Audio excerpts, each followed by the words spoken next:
এ কেমন রাগ দেখালেন তাসকিন আহমেদ। তাসকিন আহমেদের এমন রাগান্বিত চেহারা আগে কখনো দেখেনি বাংলাদেশের ক্রিকেট প্রেমীরা।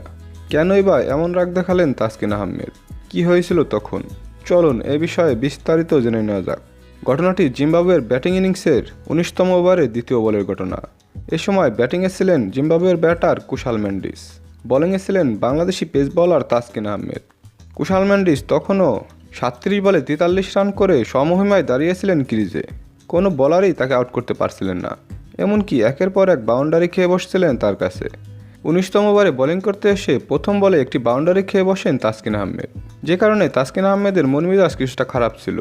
তবে দ্বিতীয় বলে দুর্দান্ত ডেলিভারি দিয়ে কুশাল মেন্ডিসের স্টাম্প উপড়ে ফেলেন তাসকিন আহমেদ। তাই তো এমন উড়ন্ত সেলিব্রেশন করতে দেখা যায় তাসকিন আহমেদকে। শুধু সেলিব্রেশনই নয়, দুর্দান্ত রাগান্বিত অবস্থায় তাকে সেলিব্রেশন করতে দেখা যায়। তাই তো কমেন্ট্রি বক্স থেকে বলতে শোনা যায়, তাসকিন অন ফায়ার। দর্শক, তাসকিন আহমেদের এমন রাগান্বিত চেহারা আপনারা কি আগে কখনো দেখেছেন?